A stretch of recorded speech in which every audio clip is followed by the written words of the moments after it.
গ্রামের বাড়িতে রান্নার আয়োজন চলতেছে।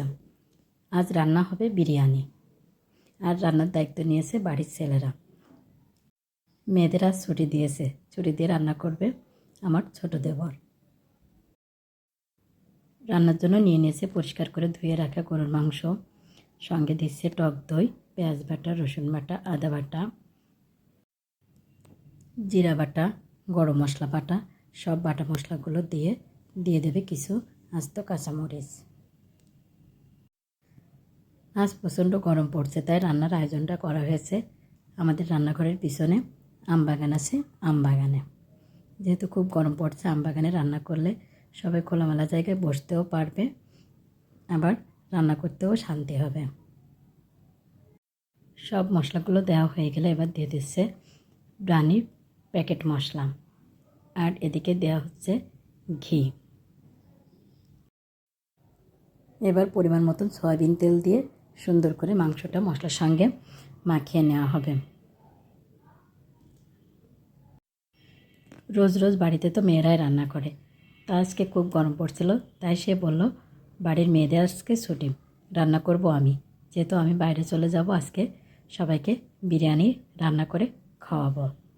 যেই বলা সেই কাজ, তাই সে আজ উদ্যোগ নিয়েছে সবাইকে রান্না করে খাওয়াবে। আর লবণ দেওয়া হয়েছিল না, তাই লবণটা দিয়ে দেওয়া হলো। এবার মশলার সঙ্গে ভালো করে মাংসটা কষানোর পরে চুলায় বসিয়ে দেওয়া হবে। আর তার সহযোগী হিসাবে কাজ করছিল তার 2 মেয়ে। কিছুটা গোলমরিচ দেওয়া হলো, সামান্য একটু মরিচের গুঁড়াও দিয়ে দেওয়া হচ্ছে। দিয়ে গুঁড়াটা সুন্দর করে মাংসের সঙ্গে মিশিয়ে নিয়ে চুলার জালটা ধরিয়ে মাংসটা বসিয়ে দেওয়া হবে।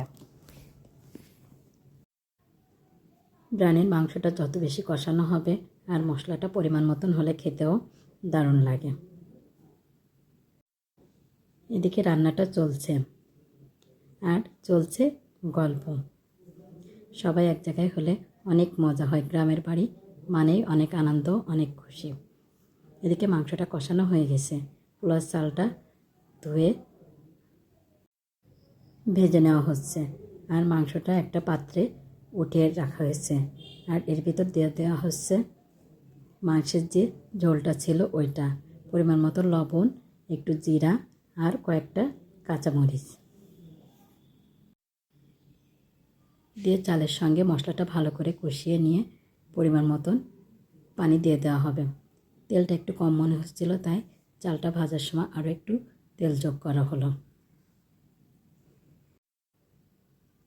মশলাটার সঙ্গে চালটা যত সুন্দর করে ভুনানো হবে তত মজা লাগবে। আর বাইরের প্রকৃতিটা অনেক সুন্দর ছিল, ঝলমলে রোদ। পানি দেওয়ার পর মাংসটা ওতে যোগ করা হচ্ছে। মাংসটা দিয়ে এবার নেড়েচেড়ে ঢাকা দিয়ে রান্না করা হবে। প্রচণ্ড গরমের কারণে খাওয়ার ভিডিওটা আর নেওয়া হয়নি।